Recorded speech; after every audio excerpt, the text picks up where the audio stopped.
looks like we're up live on YouTube. So, unless you have any objections, I'm going to hit this big old button that says go. And that will be the All intro right. music. I'll just start yapping when I'm ready. Ready to go. Hey.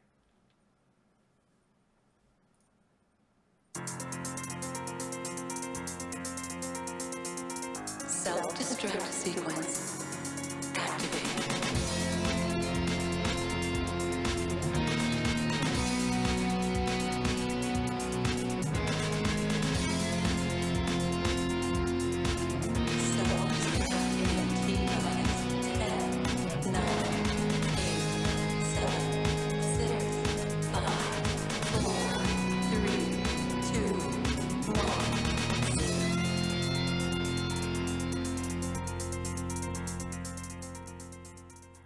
And what's going on, everybody? Welcome to the Self-Destruct Sequence podcast.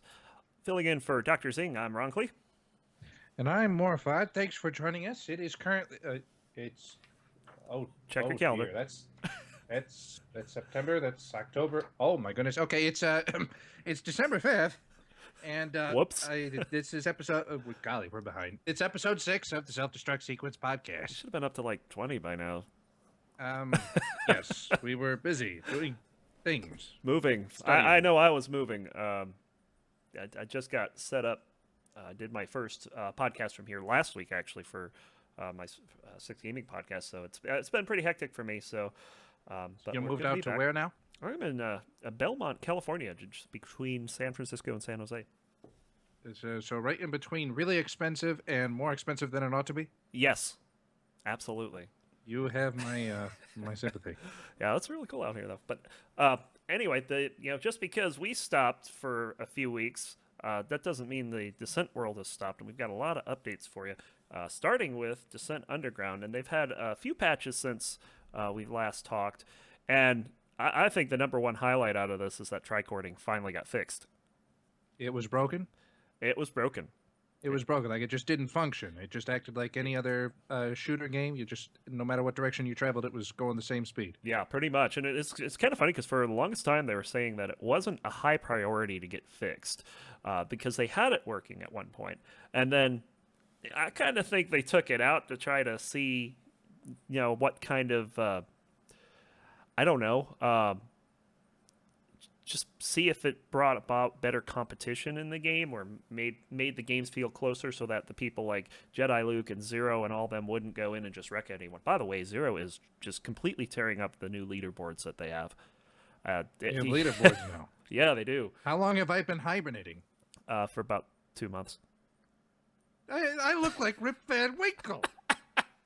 You sound like him too.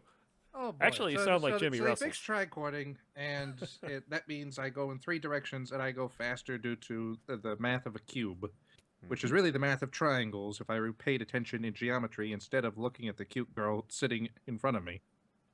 Yeah, there's that. What else was added to Descent Underground? Well, they have a interesting take on the invulnerability with spawning. Okay. So they added a 3-second invulnerability window. Now, as you may know, Descent 1 has options for this where you can have it off completely, which that's what like the DCL prefers. And then there's half-second and 2-second invulnerability. And I know the Descent Rangers prefer the 2-second version of that. So you could choose between a sneeze or a coughing spasm Pretty of much. invulnerability. And Descent Underground ups it to 3 seconds, and if I recall correctly, that's what Descent 3 had, was 3 seconds of total invulnerability. The twist in Descent Underground is that as soon as you fire, that invulnerability goes away. So you can't use those 3 seconds to just come guns blazing out of the gate and not expect to take any return damage. So I think that's probably a good addition that Descent's long needed. And we'll see how that goes. They added team anarchy, so you now have a red team and a blue team. So are there any levels currently that seem to welcome that kind of play, or are we level development? I think is a little bit behind while we're trying to just get the game physics and the feel right. Well, they've added a few levels. They of course had Dracona's Valor in there, and then there's the one that I can never pronounce, like APOPH something. I don't know. But it's the one with all the twisty turny levels. You could play Capture the Core in it, for instance. They've since added Mobius and Rama, and I haven't played either of those yet, but I have seen Rama. Rama is huge. It's a big old map. I mean, from one end to the other, it's probably longer than any Descent 1 map I can think of off the top of my head, except maybe some of the Total Chaos series. Yeah, I mean, some of those were pretty gigantic. They were necessary back then because we didn't know how level design should be, but it just so happened that they provided the large enough space to compensate for 500 milliseconds lag. But how that's going to work in today's environment, it remains to be seen. Yeah, and I saw Especially with the new game mode. Oh yeah, I saw one of the complaints too was that the Vulcan rounds seemed to be going too slow, and I noticed this in Valor actually, and I meant to bring it up because in I think in Descent 1 there's I don't know exactly what the speed is, but I mean like the time it takes for a Vulcan round to travel 25 cubes is pretty fast. In Descent Underground, it's way too slow, and I saw a particular complaint that said they had to lead like 4 or 5 ship links to hit with Vulcan. That's not right. That's either the level's too big, but chances are if the level's too big, you wouldn't be able to see your opponent to shoot at them. So yeah, I would question whether or not the velocity of Vulcan rounds is appropriate. Yeah, one of the things I wanted to try and I never got around to doing was to in the long tunnel in Valor, I was going to compare D1 to Descent Underground to see just how off it is, and make a recommendation to fix it. But I haven't gotten around to that yet. But yeah, I noticed it in Valor when playing the single players over there when you're playing the waves of bots. That's where I noticed it. Trying to hit something all the way down there, and it just takes forever for the Vulcan round to land. It's like, oh, what the heck? Speaking of the single player, they just had a competition recently. A single player competition. You're confusing me a little bit. Yeah, exactly. So, of course, Descent Underground has the single player mode right now where you can go in and fight a whole bunch of bots. And at the end of the game, you get a kill and death ratio, you get a score, and you get bonus points for how much time was remaining. And it's interesting because they started this competition. Unfortunately, I cannot recall who won. Maybe you can, since you watched the video. Goodness, it's not at the tip of my tongue right now. But I do recall it was a pretty remarkable score, like 4 minutes 45 seconds remaining on the clock after whacking everything off there. I'm lucky if I can finish with like 15 seconds left. it's pretty challenging. So definitely some skill involved to get that kind of time left. So very cool. So it's just kill all the robots before the time runs out. Pretty much. It's like playing, you're having a basketball hoop and playing horse by yourself. Kind of like that. I think it's a little more interesting. I would liken it more to like the 3-point competitions they do, where you have 5 stations, but you have a certain amount of time to complete all 5 of them. But it's the same thing. You got 5 waves. So it's of essentially robots. it's a speed run game. It kind of is a speed run, yes. And you can turn it into a speed run, certainly. And there's like a total of 27 bots that you can kill. And the faster you do it, the more time you get at the end. Of course, you get points for killing the robots. You lose points for dying as well. So, but I mean, it's not so much how quickly you do it; it's about how quickly you do it and efficiently, and how many times you die. Yeah, and it's interesting because the robots have friendly fire. So if you get a couple robots together, the robots can kill each other, and you don't get those points. Just like Doom, but you get the zombies fighting each other. Yeah, exactly. So, so there's that. There's an interesting take on just like a very simple first-person or a single-player experience right now. It's not a campaign. There's no story behind it. That's coming, but you can play bots today in Descent Underground. All right, so if the multiplayer is a little too intimidating, or you're not in an area where you have good connection to the servers, which I believe are located in Iowa, you can still get a feel for the physics of the game, how the weapons travel and things like that by playing this single player challenge. Absolutely. Yeah. They So they added added new weapons. they added a couple weapons actually. They added the proximity mines and the plasma, and sadly, the plasma looks like Descent 3's plasma. Like it behaves or it visually looks like. I'm not. I want to say behaves because they're small. They're tiny. They're little peas. They're not those big old melons that like they are in Descent 1. Well, you know me, I like big melons, but That's another topic for not this podcast. They also added an afterburner. an afterburner. Yes, the Now afterburner. here comes the big question: Mm-hmm. is how does the afterburner behave? Does it behave like Descent 2, Descent 3, or is it a whole new animal? It is a whole new animal. So basically, and if I recall correctly, I don't have a whole lot of experience with it, but basically how it works is that instead of holding the button down, you hit it and it pulses. And you have a certain number of pulses. You have a certain amount of fuel with the afterburner. They're going to be creating a power-up that refuels the afterburner as opposed to drawing from the energy source. So it's like those cartoony racing games where you have that Like nitro, quote unquote yeah. nitro boost. Yeah, You it slap sounds the button and very you go, much. "Brrrr." Yeah, it sounds very much like Rocket League, except there's pulses instead of. Yeah, it's not a constant. You hold the button down, you go fast, kind of thing. It's a little different. I think it will take people some time to get used to, but the initial returns so far, people are enjoying it. And the fuel is discrete, not continuous. So I got in like I pick up 5 afterburner boosts. I can press that button to boost 5 times. Well, they don't have the power up yet. Okay. But the power up is there's a certain amount of fuel.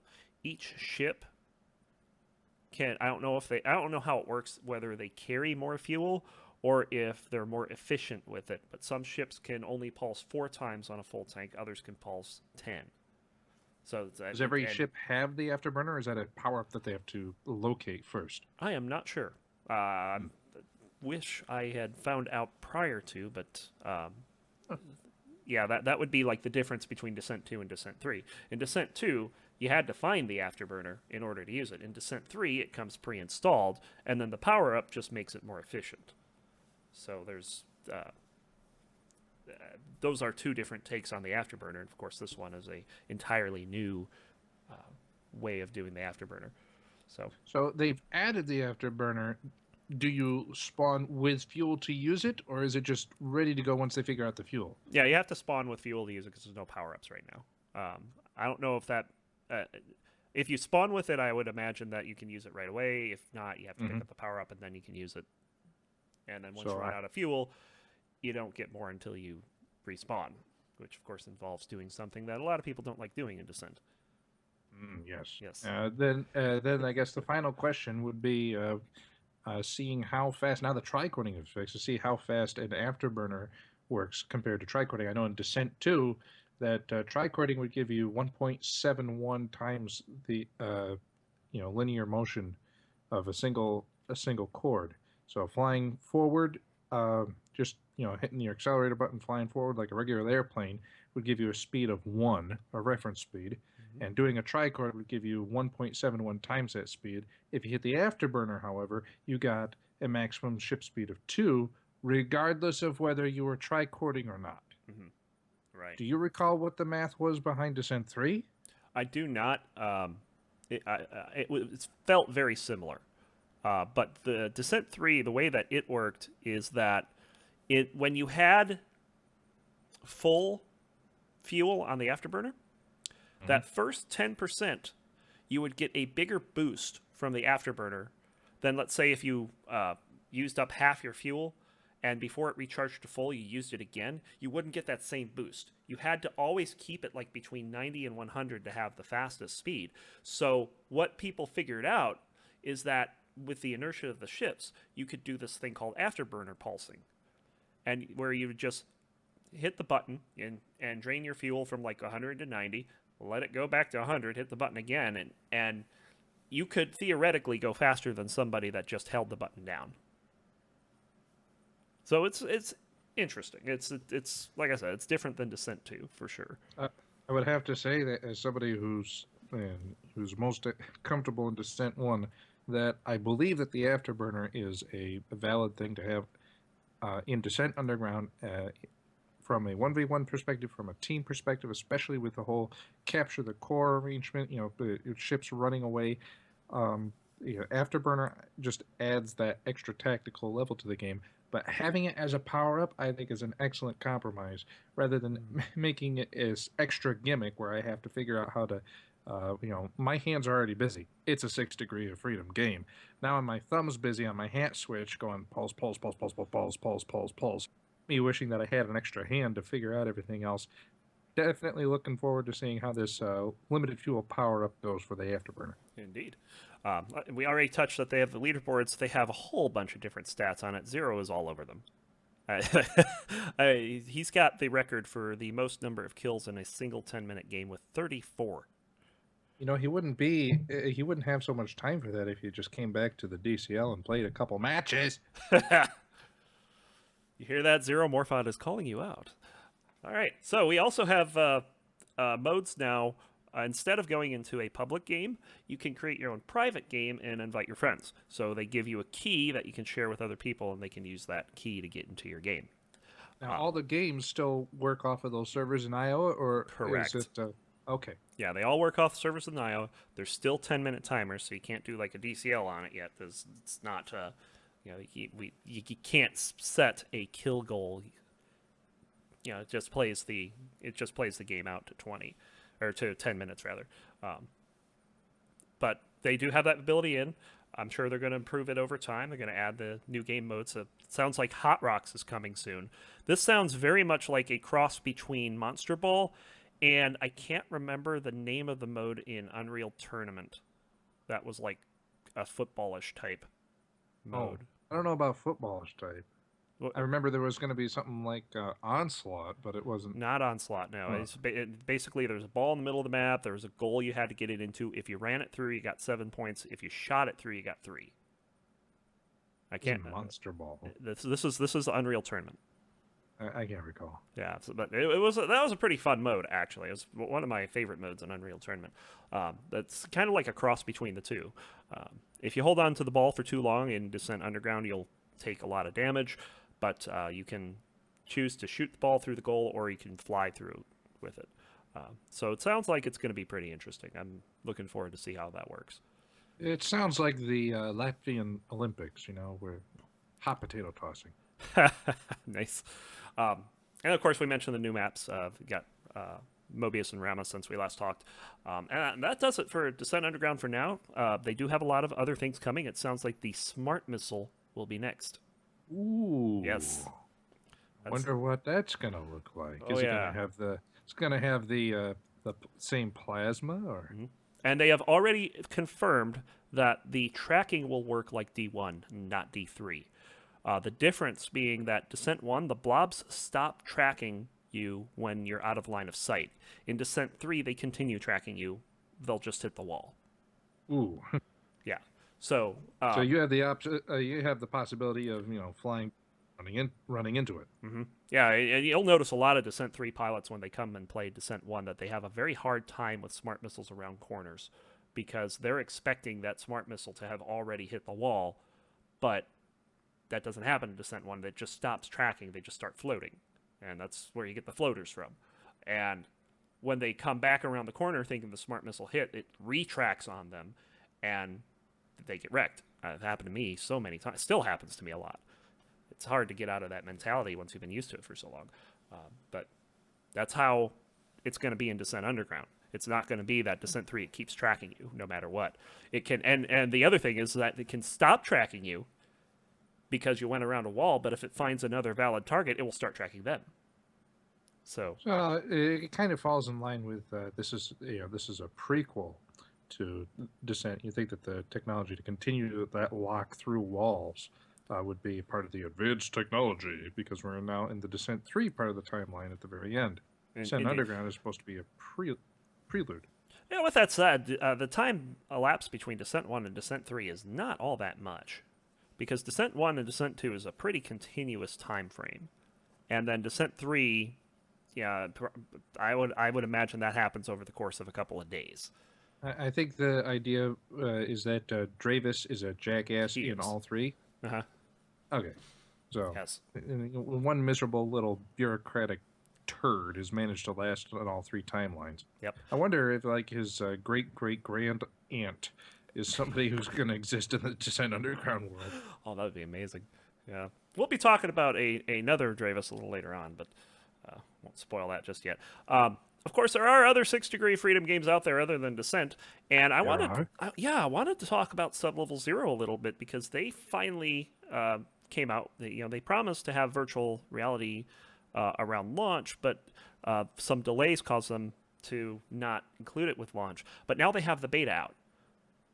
So The beta for not the game. The game's already released. the so game's it's the already beta released, for- but this is for virtual reality for like Okay. Oculus Rift and stuff. So I want those. yeah, so they are able to do that now. They also have Mac and Linux clients, which they did not before. And they've kind of changed it around because one of the frustrating parts of the game was that you'd get to a dead end, and there's like nothing there. I mean, it might be a couple of bots, might be a little chest at the end to open, but it wasn't all that rewarding. So now what they have is they have these challenge rooms. So if you end up in a dead end, the door behind you closes, and you have to complete the challenge before leaving. And that challenge can be anything from a whole bunch of bot spawning to having a mini boss. And if you complete the challenge, you get better rewards, such as a nano card, which drastically increases how your ship performs.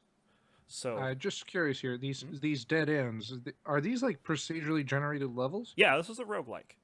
Okay. This is a 6 Degree of Freedom roguelike. That makes a little bit more sense to me. I'm not familiar with the game. Yes. So, yeah, those dead ends will have those challenges. You can pick up new rewards, and it changes. It changes how the game plays a little bit because you get more powerful as you go on. Whereas before, you had to just rely on what you were killing, and takes a long time to get to the same power level. So it's pretty interesting. And one of the things I wanted to point out with Sublevel Zero is that it is one of the rare breed of 6 Degree Freedom shooters that has an extremely positive score on Steam. It's 94% positive reviews with a 72 Metacritic score.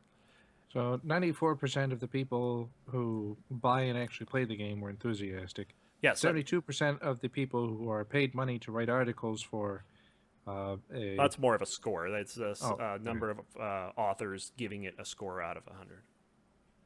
Okay. So, I wanted to point this out because there have been a lot of 6 Degree of Freedom shooters. This is kind of what I call the revival period, which really started with, sadly, Minor Wars 2081. And that game just kind of like, in the eyes of 6 Degree of Freedom shooter fans, we do a collective eye roll. left? Let me check down here. Yeah. So I wanted to compare these. Minor Wars 2081 ended up with only a 34% positive score. And if you've played the game, that's largely the reason why. It doesn't play well. Now, have you ever had a pizza that was, 66% burnt? Yeah. That's what we're thinking Miner's War is. It doesn't matter that 2 or 3 slices are salvageable. It's just like, well, golly. That's all I have to look forward to. Yep. Their Metacritic score was the lowest on the list as well at 52. The retrovirus, which was largely backed by our New Zealand friend Mobius, that got a 75% positive score on Steam, and I'm kind of confused why that's so low. I mean, that seems low for that game, because it was a very well done game. I backed retrovirus. Yeah, and their Metacritic score was very close to Sublevel Zero, which they had a 70. Now, the highest score on this list went to a single-player, they call it a mix between Diablo and Descent, and this is Neon Excesses. And that got a That's how you 97% review. Yeah, XSZ is the spelling, but they point out it's called Excesses. Neon. Yeah, Neon something or other. Neon letters. They got a Do they 97%. blink? It's crazy. because while I enjoy the game itself, I think it leaves a lot to be desired because it's just a lot of grinding. Is what it is. What's the pool of people actually giving a review on that? Might be something to look into. I mean, like if you got only 500 people to give a review, and 10 of them bothered, it's just something to look at. But yeah, nonetheless, still managing. We've seen Steam release games that aren't even worth talking about, and people, players will go out of their way to take a dump on a bad game. Indeed. It's almost like a pastime. So the fact that a game, however popular, has managed at 97%.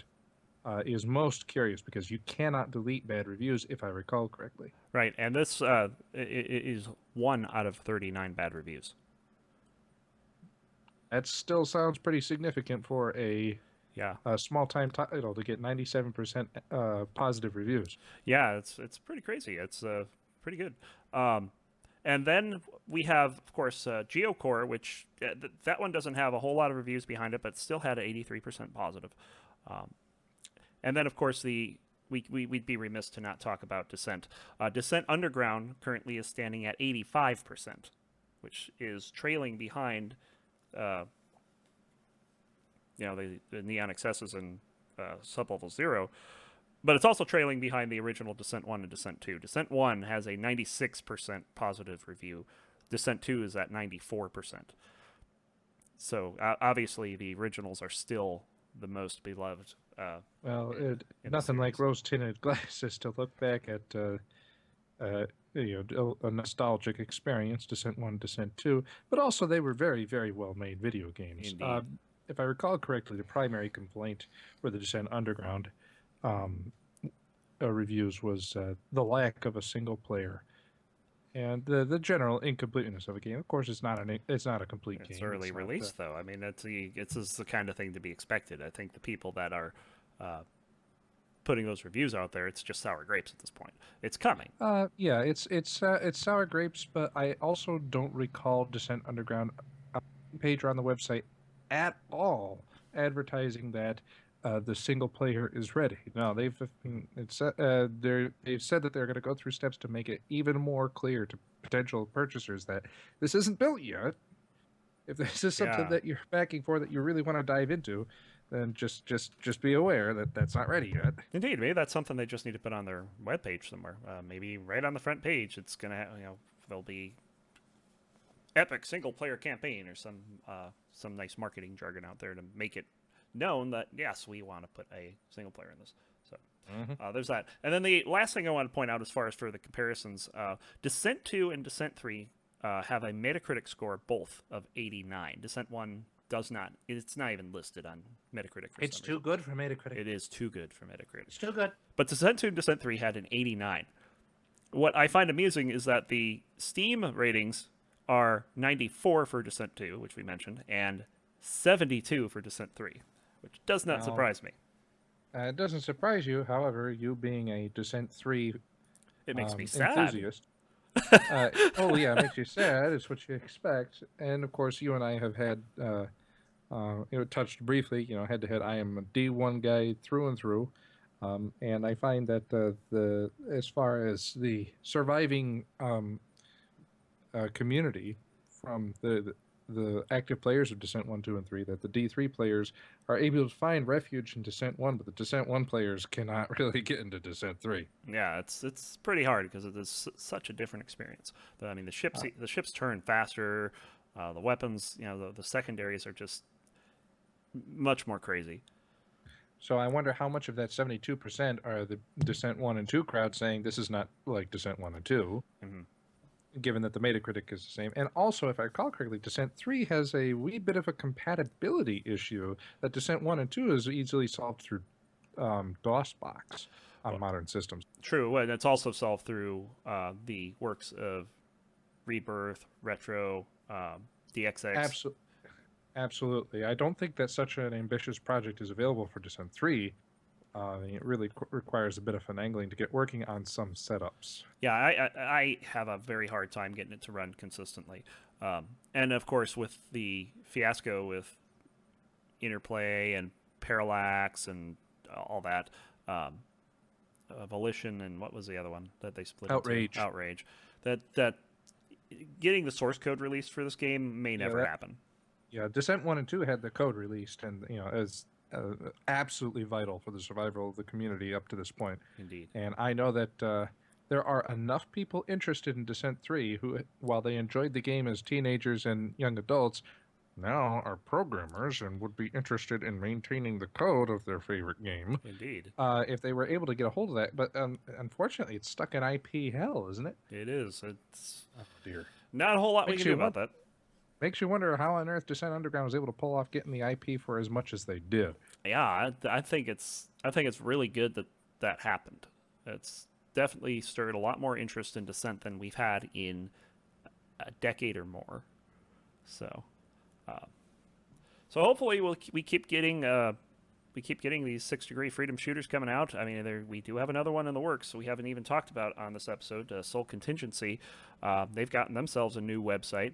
Kind of skipping ahead here, but they're in closed beta, and they have a new website over at soulcontingency.com.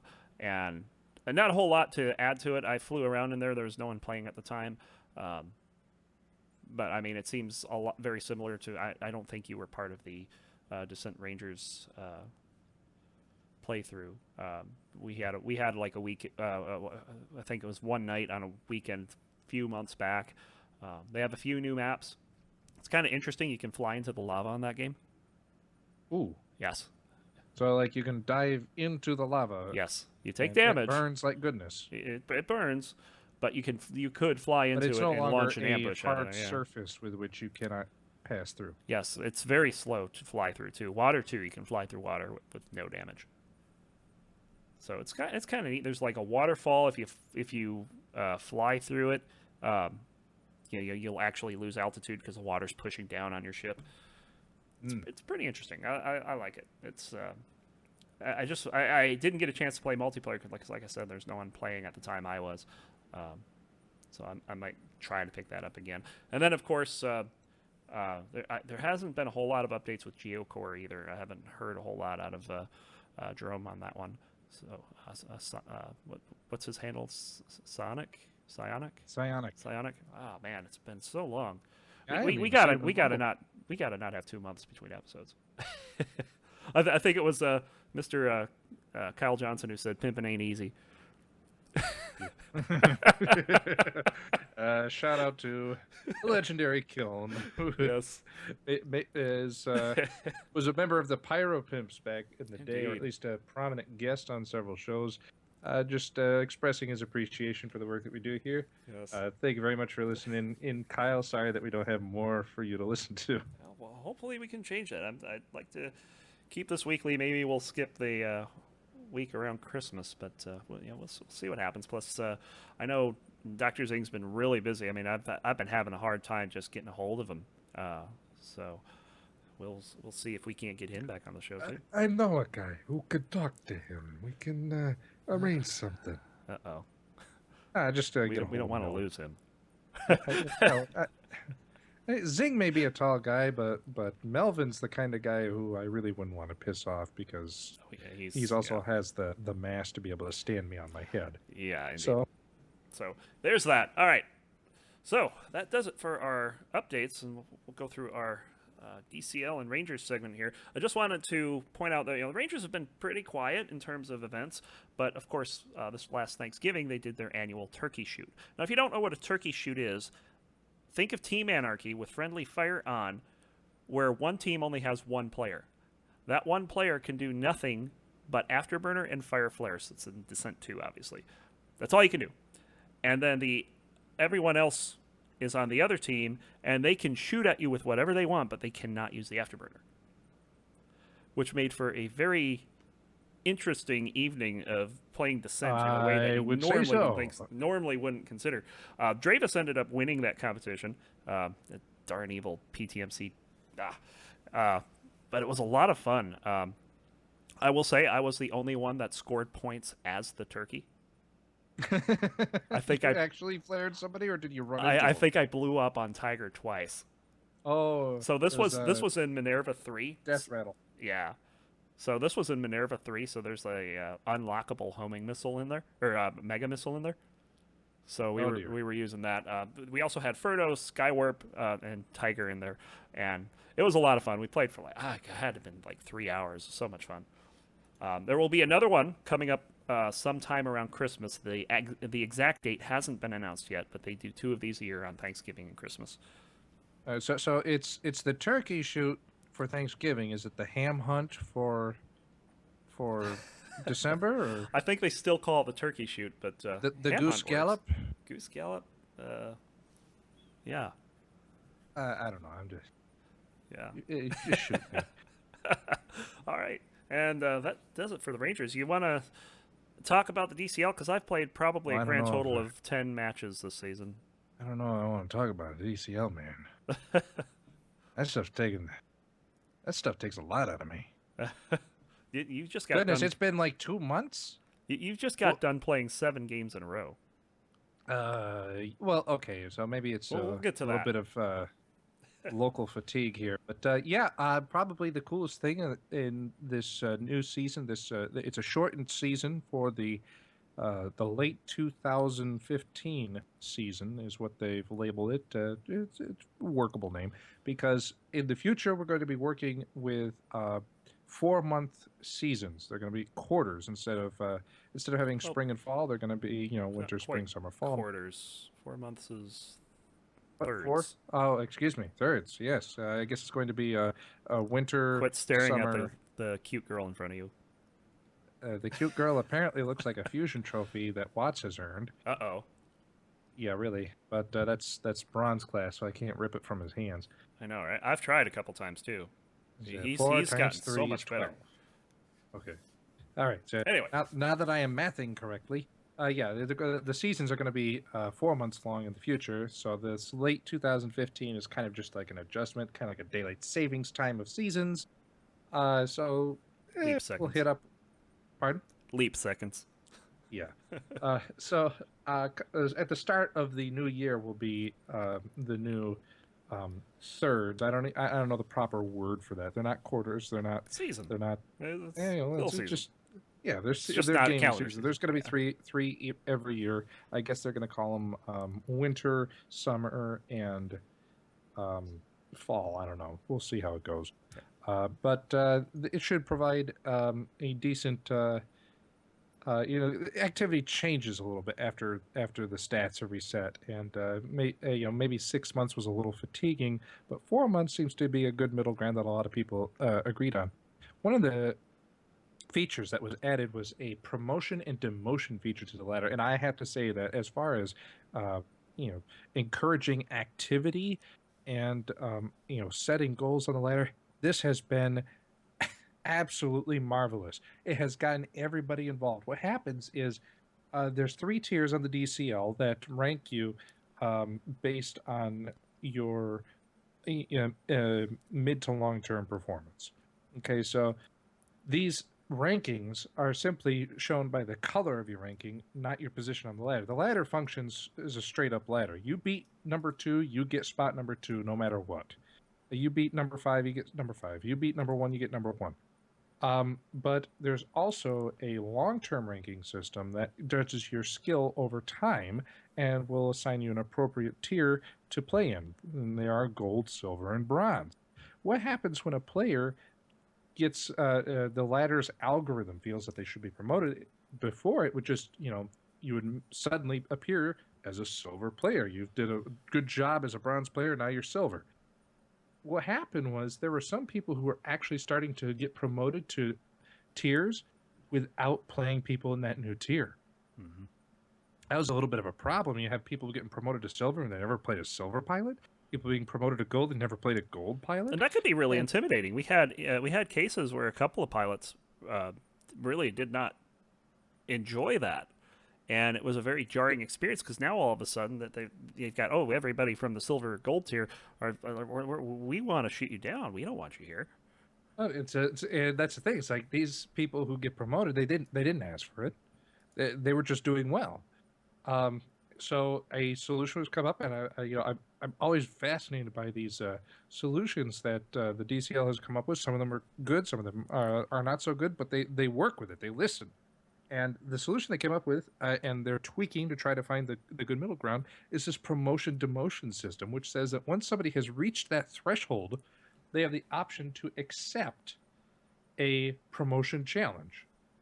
And then they are required to play 5 matches against the tier that they're about to be promoted into, and they have to get competitive scores against them.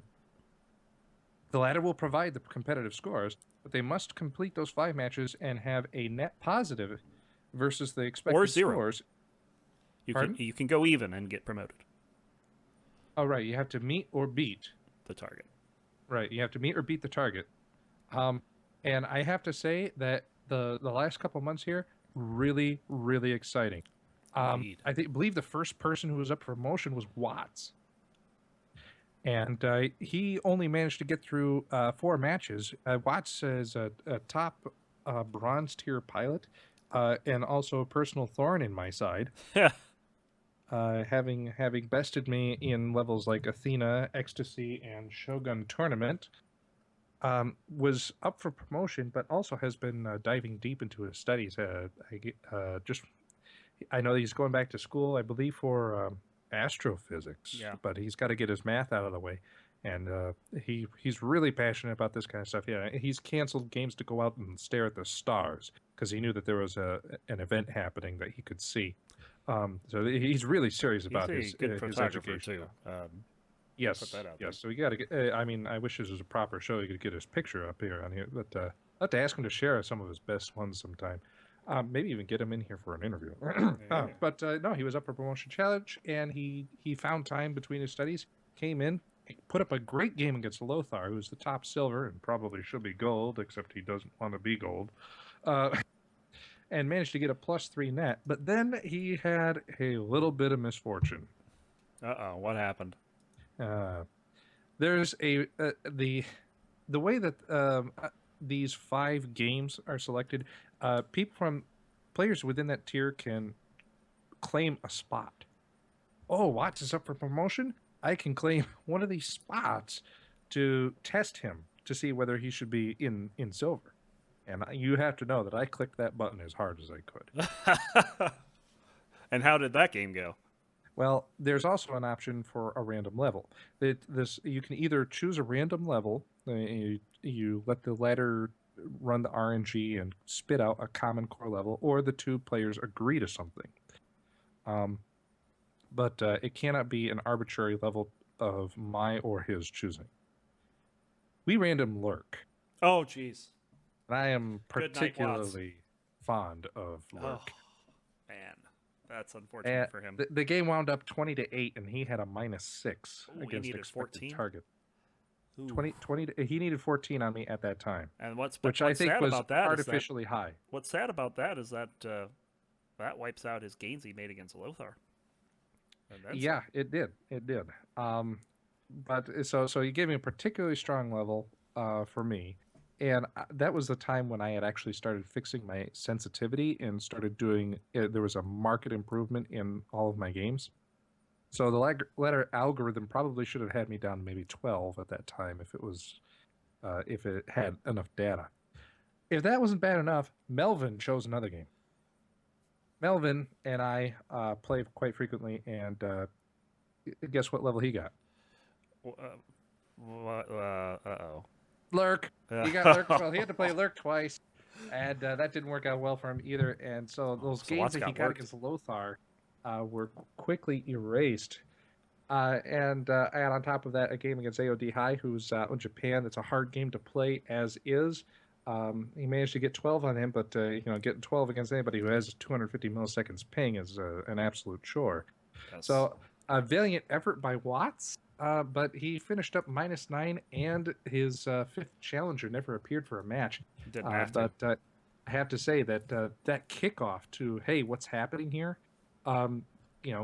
All of a sudden we saw how exciting this promotion challenge system was, and I don't think there was anybody on the ladder that didn't buy into it.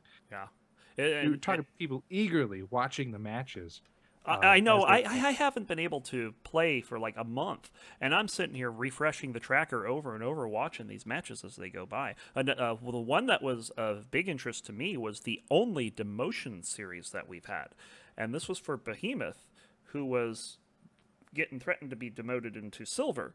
Well, he Now, there's instead a of little story about that first. oh, You go can't for it. talk about Behemoth until you talk about Rethink. Okay, Rethink comes back. He comes back as silver. He starts smacking up people, including Behemoth, who was rated as gold. He gets his ranking high enough that he gets into the promote to gold challenge, and he lays the smackdown. He gets Indeed 3 he above does. expected on Dracona, 5 above expected on Jedi, and then +2 again, but loses to Behemoth in that challenge, coming out at +11 at the end. He got promoted into gold with the biggest thumbs up from everybody. We were really happy to have him back. He kind of left on some terms, but now that he was back, he was kicking butt. He proved he was competitive. Everybody was very enthusiastic. and then what he did next was kind of amazing too. What did he do next? He took, I think it was 3 in a row off of Oh Jedi my, Luke. yeah, he did that. Oh, he did 3 in a row against Jedi. Now, understand, Rethink is the only pilot who has ever had a personal streak against Jedi Luke. Now, isn't that at least 4 matches in a row? It's something like that. I know that. I think it's 5. I don't know what it is. I don't think Jedi even knows what it is, but Rethink has Jedi's number when he's on his game. Yep. And The- everybody else is just big old grin, twiddling their thumbs, whistling Dixie. Yep. The 3 games, by the way, kicked off with a Crimson X2, 26-24. And then that's an excellent game to begin with. But then he goes and smashes him in the next 2 games. Flea X2, 20-10. Lurk, Yeah, 20 that was that's like wow. And then Jedi Luke got his head screwed on straight, and then 20-10 him back in Athena. Fix that garbage. Right? And then he gets So it what again, happened? 2017, and then 20-8 in Logic X2. So Jedi's back, but oh my God, that's to get 3 in a row on Jedi. To get was a fun couple of 3 weeks. on Jedi is a challenge. To get 3 in a row is impressive. And by such large margins. Yes, I mean the close game. It's cool to have a long overtime game, but the 20-10, 20-13, just impressive. So now we move to the demotion challenge. This is the first demotion challenge. Behemoth was one of the players that Rethink had played. In fact, the 2 of them had started a very interesting series back and forth.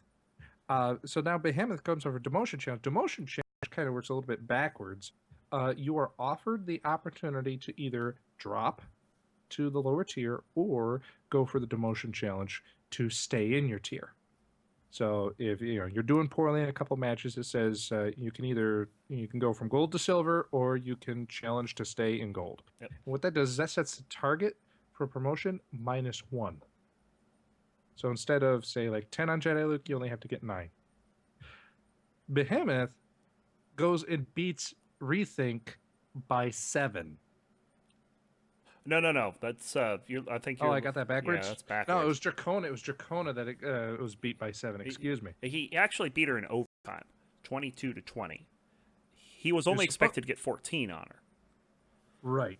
And after getting smacked by Rethink, Jedi Luke, and Mark, Behemoth had worked up an enormous deficit. But that +7 against Dracona in overtime, 22-20 in Athena, That helped it out. and that That helped Pardon? out a lot. yes, it did. So when it came down to a overtime loss against Sirius, still gave him +4 points to pull out dead even and stay in gold. Behemoth That's impressive. definitely showing the grit Indeed. necessary to stay in gold. So these promotion and demotion series are just so fascinating.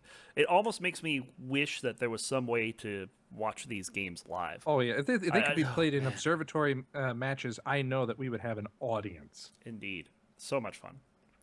So, I know that I'm dragging on a bit much about this stuff, but I promise you, this is really, really awesome stuff that's going on here. That's the gold tier stuff that's been going on. Dropping down to silver tier, there's an old school fellow who even I remember, War Master, has returned. I guess there was a LAN party in Colorado. That's a big surprise. The world Soldier, capital of dissent. yeah, Soldier, who some old timers may remember as Bubble, the brother of the legendary Daz, met up with Lotharbot and Draconon. I think they went down to Colorado Springs, visited him. I can't recall. But War Master was there with him, and there was quite a few matches played on LAN. Had a grand time. War Master has been trolling the Descent Rangers Mumble looking for matches. He's waiting for his 5th match. He's got plus 14 on his challenge. He's done very well against Lothar and me, but unfortunately, we're the only 2 pilots he's played against. He's beaten the target every time. I have to say he's done quite a bit better than I really care for him to do on me. But back in the day, he did kick my butt around the place, so I guess I should be pleased. But it looks like Shaina picked up that last spot, and unless Shaina can hold him to an absurd score, I'm pretty certain War Master's in so long as he shows up. The thing with that is that you cannot do you can do no worse than -7. Even if so he's already in War by Master default. gets It's just shut a out. formality. Yes, it's just a formality at this point. Right. So he has the numbers, but he's only done against 2 pilots. You got to show performance against a spectrum of players. Indeed. Other silvers, Ryusei met up his challenge, and I got to say that I think I was the only person who held him to a deficit. But man, that's a smart player. He doesn't really kid around. I guess that was the first time that Lothar had managed to beat him. Oh, nice. Let's see here. Yeah, it's Melvin and I managed to hold him to -1 against expected, but then games against Packet Loss and Ashes boosted his score up and above, even though he was just kind of trading the line. We're really happy to have him in silver. He was silver before. He showed that he could hang around. We're happy to see him around a bit more. And he's a fast, aggressive, exciting player. I gotta say, he thumped Packet Loss and Ashes. He really did. 20-14, 20-11. I can't even get 20-11 against Ashes. Yeah, it's pretty crazy. Good job for him. Yeah, silver has definitely been quite active and exciting. Which leads us to Bird Dog. Bird Dog. Yes. Bird Dog and Shaina both have met the promotion to silver challenge. I have to say that the most exciting of that was Bird Dog because it was done against me. Yeah. Oh my goodness. Oh, what? Wait, you gave up 7 on him. What the heck? This looks like a pretty epic series too, because he starts against Lothar, drops 3 points. Goes up against Melvin, drops 6 points. Goes up against Ashes, drops 4 points. At this point, he's 13 points in the hole. Mm-hmm. Then he plays Packet Loss in a dogfighting match. In kill box. And little stuff happens there. So now he gets +7. That's his only bright spot on the entire match. I played Bird Dog's brother, Bahamut, to overtime. And Bahamut is a excellent gold pilot. I've never beaten him, and I took him to overtime 21-19, I believe, or maybe it was just 2018. But I had him for most of the game, but he just kept killing himself on prox mines. Regardless, I had lost to that household. And I also had close games with Behemoth. Behemoth, Bahamut, and Bird Dog are all brothers. Bird Dog comes on to finish his challenge. I'm the last match. We're just kind of, finishing things out. I sit down and I say, buddy, do you really think you can get into silver? And he said, no. I said, we'll see. We go into Vamped. We rolled Vamped by random. And the trouble is, Bird Dog and I love dogfighting and fusion, and he's better at it than me. Ooh. I got greedy. And my point was, Bird Dog, I need to keep him out of silver. I need to keep him out of silver. I need to keep him out of silver. That's all that's necessary. All I got to do is win the game. Yep. Well, the truth is, I had to beat him by 2017, but I don't know. He rallied for like 5 kills.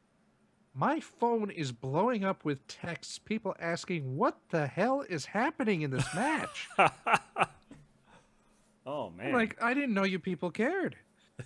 Yeah, that's how exciting these things are. Oh, then finally I just zipped him with a couple lucky Vulcan rounds around the corner. I'm just so happy that this thing is finished. Go back and I look up and realize the rules for how to get a promotion, and oh my goodness, he just squeaked in because he took me to overtime, and he was only needed to get 12 on me. And he beat you in overtime, didn't he? 22. 22-20. Yeah, he beat me. He beat me. Excuse me. I am. Oh, okay. Sorry, I got different game. He zipped me around the corner, camping my weapons, and it was a fusion shot, if I recall correctly, precisely the way that he wanted to do it. Oh yeah. But no, it was brutal. There's a lot of fusion in that household, let me tell you. I was livid because I had lost 2 times in overtime to the same household back to back. Indeed, yeah. And then Cheyenne again, he crushed his series. Only one. Yes, he did. I negative have on to was say Melvin. that that's a tricky pilot. He blows up my sneakiness, ways that I haven't seen other pilots do. Indeed. Very frustrating. I'm starting to learn how to counter it, but I had to say I was very suspicious. Of like, how on earth are you doing this? But after playing him a little bit and talking with other pilots, the guy's the real deal. He's been silver before. He has an excellent series against other established pilots, and we're just enthusiastic to see a healthy silver. Other highlights from silver: Pavel 96 has made a presence back, and then There's one other promotion I think we need to talk about here. Right? What's the other promotion? Who the hell is Cyrus? Who? Cyrus. Is that like the Persian king from? Was it Darius? I don't know, but I'm looking at his promotion challenge here, and he ended up with a plus 23. No one's got a plus 23 on a challenge.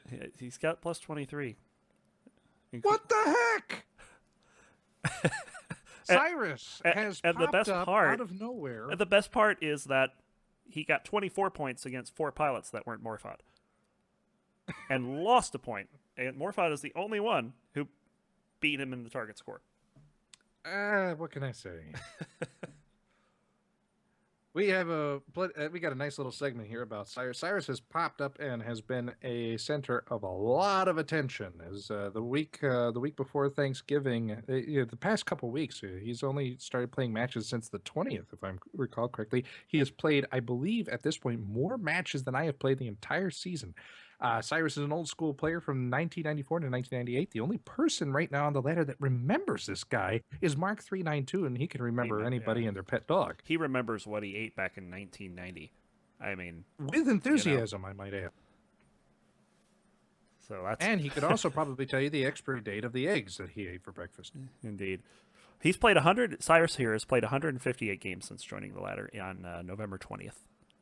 That is more enthusiasm out of any single player than I think the ladder has ever seen. And I have to say that, like last season, I was the big deal of, oh my God, I play so many games. But Cyrus has just blown that out of the water, and he will not refuse a game against anybody. People don't even ask him for games. He's asking before you can even think about challenging. Indeed. And he very quickly rose up through bronze, and then hit up the hit up the silver challenge, blew the top off of it with a plus 23, as we were just talking, against pilots like Melvin, Bird Dog, and Dravis, and myself. But I did manage to hold him to a deficit, but just barely. Yeah. The fact that he's got 3 +7s on here, and all 3 of those were wins. Now, keep in mind on these challenges, you're expected to not win. Right. Your target is how many points you have to get out of 20. If you win, you're flipping the tables around and really turning the challenge winning, on its if I head. recall correctly, caps out at +7. Yes. So you can only get a maximum of -7 or +7 in an arrangement.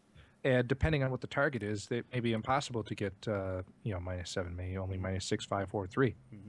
So yeah, there's that. It's and the fact that he performed so well, definitely deserving of silver for sure. Well, I have to say that I didn't agree with that. Uh-oh.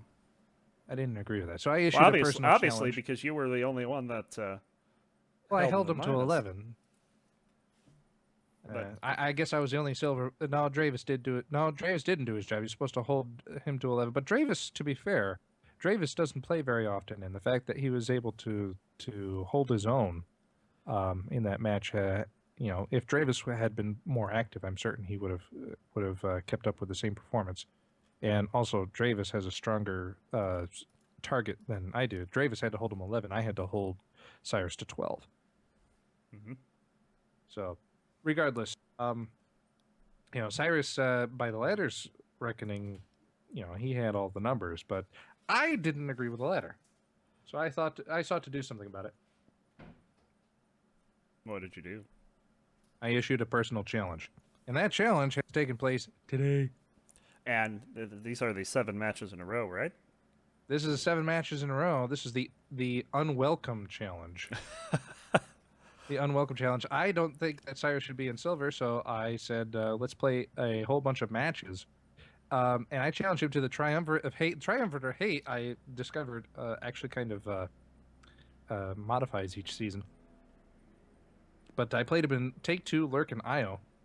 And he challenged me to... Cyrus likes all the old school maps. Athena, Vamped, Nysa. He changed that to Logic, thank God. Oh. And I will happily report that I did win all of the matches. Well done. Barely. Barely. Barely.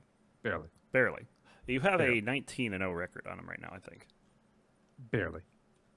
But you barely It's a win. 23-21 in Lurk, which is Oof. supposed to be a very strong level for me. Yikes. 20-18 in Vamped, which is a strong level for him, but I did hold him to 11 before. Oh.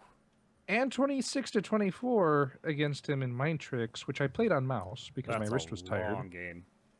Yes, it was. And in fact, I later discovered that it was Skunk that had stopped into chat looking for a game and was discouraged by the fact that we were busy playing that overtime fucking match. Oh, that's who that was. Oh. Oh, yeah. I thought I recognized that Oh name. man, had I known, if I had recognized his voice, I would have, I would have Oh, just run into the man. wall and suicided just to say, "Hey, man." Oh, so sorry. We'll send him a link to the show afterward. Skunk, man, I know you're a busy guy. You got your family to take care of there.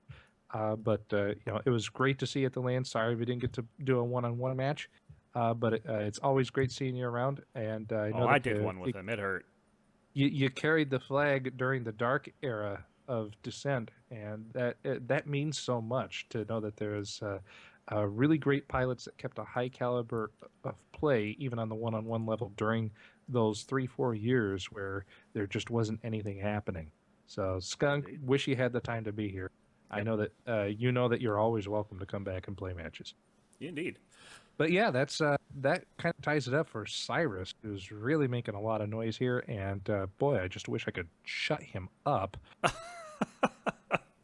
gotta say, I did a lot better in him against Athena. He's really fond of Athena and homing missiles, but I think I managed to jam enough of it up his tailpipe that he's reconsidered. There you go. So, we also have some bronze activity as well. Spud's Yes. been back, and he took the Spud! top bronze. Spud's been playing a lot of multiplayer, and I think it's starting to actually help him deal with lots and lots of smartness. That's good for him. Indeed. Also, we talked about Watts losing the promotion challenge, but I've tried to wrestle that fusion trophy out of his hands. Apparently, they're going to have to be cold and dead before I do that. Because he has gotten... I remember just before the season ended, I played him in, I want to say purple, and I got 18 on him. Now, this was like in the starting days of my mouse. So I'm Right. like, oh, yeah, I'm starting to do pretty good. Last 2 games, I couldn't get more than 10. Yuck. It's disgusting how good he's gotten with the fusion. I'm looking at this stat here, and I'm actually a little concerned. Uh-oh. X4 trophy, bronze class, 15 matches won. Oh, my God. Holy heavens. That's a We've got a missile boat here. no kidding. I have to say, in my personal experience, toasters are actually pretty good missile boats. Hey, yeah. So yeah, he's also got that trophy as well. I'm gonna have to play him at that because I beat him the last time we did an X4. Oh dear. Maybe you should do like an X4 fusion. No, you can't combine trophies. That would be very interesting. Yes. So you'd have like I don't know if it'd be 12 fun, but it'd concussion definitely be missiles. interesting. I don't know. I don't know how that worked. But yeah, he's holding on to those trophies like nothing. I believe Lady Silver's got the blind one. We played. I can't remember the name of the map. It's one of. Is it Bahamut or Behemoth that does the levels? Behemoth. Behemoth. So we did one of Behemoth's matches. Let me see if I can't pull this up because it was a pretty Was it fun match Ren? actually. It was. Oh, I can't find it. Because that's something else that we got to mention. Kokoro Huh. is the name of the map, and she smacked me in that level. And you know how I am with blind levels. We've played a whole bunch of them. And, Yes, I am very familiar with how you are in blind levels, sir. Yes, and she camped this one room that she felt very comfortable in, and it was really hard to get her out of there. And she won that trophy fair and square. Don't think she's done much defending it, but I may have to challenge her again soon. Lady Silver has also been the center of a lot of DCL activity. I goodness, how many different dark horses has she won right now? I think she's got 4 stars, and I think that's simply because that's as many stars as can fit on the damn thing. Yeah. She's got 5 wins overall. Those are 2 against Cyrus, 1 against Packet Loss, 1 against Bird Dog, 1 against Ryosei, 1 against Cheyenne, 1 against Melvin. And probably another significant achievement is her game against Jedi Luke. Believe she got 12 on him in Flea. Of course, Jedi Luke said rematch, same level, and hold her to 5. It doesn't matter. Understand that this was a match that was tied, I believe, at 10-10 or 11-11 before Jedi League started pulling forward. I was texting people saying, I got one from from you. Tracker right now." I got one from you. I was actually, I remember because I was on there at the time, and I saw early on that she was pulling even with him. Like, is she playing somebody that's running the handle of Jedi Luke and is not actually him? But he pulled it out and then challenged her same level, and apparently she refused for a little bit, and it was driving him insane. But she did finally bend, and he ended up doing his thing, holding her to very low single digits. So. And she's recently capped off match number 108, her most recent, against Pavel 96, a legendary pilot of old, who's currently playing in the silver tier, and whom I've had a lot of overtime matches. Took into overtime, lost 25-23, Lady Silver did in Logic. So I have to say, Lady Silver, hot pilot, very close to promotion. We could see her up for a promotion challenge, and that would be very exciting, especially if she can convince some damn fool to play her in Descent 3. Yeah, that would do it. Also, I'd be remiss to not talk about P-Funk, and he's doing extremely well as well. I don't want to talk about P-Funk. You don't want to talk about P-Funk? I don't want to talk about this guy. Why not? Because the Benny Hill theme and homing missiles and mine trips around the corner, around and around and around. They just don't stop. No, they don't. They don't stop. P-Funk has my number. Yeah. But he has my number, but he just hasn't dialed it yet. Yeah, he's putting up some nice scores on silver. Of course, that's 16 against you in Logic X2.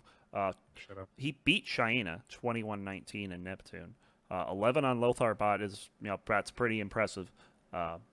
So yeah, he's got the numbers to do it, and he keeps improving every time I play him. He's better. Now, just a note for some of the older fellows, the old school fellow, you old farts, who are listening again, they may think, oh goodness, I couldn't possibly keep up with the game. Understand, P5 doesn't have tricording down as well as he would like. It's just something about his key configuration. He doesn't fly wicked fast like some of these hotshot pilots, but he still puts up good, respectable scores and is at the top and has held the top of bronze consistently, and as a pain in my side, taking me to nearly overtime. Yes. You do not have to have complete mastery over every single ship movement in Descent in order to remain competitive on this ladder. He's demonstrated that. He's worked on some of those things to be able to keep them from affecting his game, but he's also forged his own style of play, which is effective for the way that he flies. that is the beautiful thing about Descent. So many different ways to be good that you are able to adapt to what you can and can't do. So definitely think, don't think that oh, I can't fly as well as I used to, or I've never was that well at flying. Doesn't matter as long as you know how to be in the right place at the right time. Indeed. And there is one last thing I want to talk about concerning the DCL, and this And is what's the that? highlight of the week. Well, highlight of the several weeks. Um, there have been a lot of cool things that have happened in the Descent world over the last 2 months, but we would be remiss to not put the record for the longest DCL overtime game The ever. longest? Ever. The longest. The longest Official match. And this happened back in late October. It was like a week after our last episode, where Jedi Luke pulled out a 34-32 overtime victory over Did he Dracona sacrifice a goat? in Jeez. Crimson X2. 34-32. Think about that for a second. How many times have you gone to overtime and you'll win it like 21-19 or 22-20, and you think, oh man, that was so tense. Now, they almost played 2 whole games. Yeah. And that second game was under that intense situation where if you're down by 2, the game's over. You lose. So, props for those pilots to even getting that far and having the nerves to hold up for that entire time. It amazes me to see games possibly can go that long. It's just it's almost unfathomable. My longest game was 26-24, and I was wondering when that game was going to end. I was like, this is no way this can go on much longer. And this goes way beyond that. Okay, all right. How long did that match last? 37 minutes. That was it. 37 minutes for that. 37 minutes for 34-32, and both pilots had a kill-death ratio of less than 1. Less than 1 because of suicides.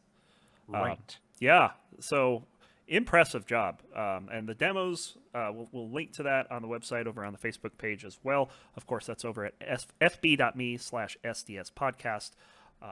We'll put that up so that you can, if you like to view it from Dracona's side, you can do that. If you like to view it from Jedi's side, you can do that. Both of the demo links are there. So very nice. And that's going to wrap it up. I do apologize for going really long with the DCL segment, but when you have 2 months of stuff to catch up on, especially... We didn't even talk about how awesome I did. We'll have to say that for some other time. We could talk about it now. Okay, we're No. done. We're done. Oh, I see what you did there. All right. You miserable forking toaster. Yes. So, of course, so we're the Self-Destruct Sequence podcast. Of course, hopefully we'll get Dr. Zing back here. And I plan on being here next week. I don't know about you, Mr. Russells.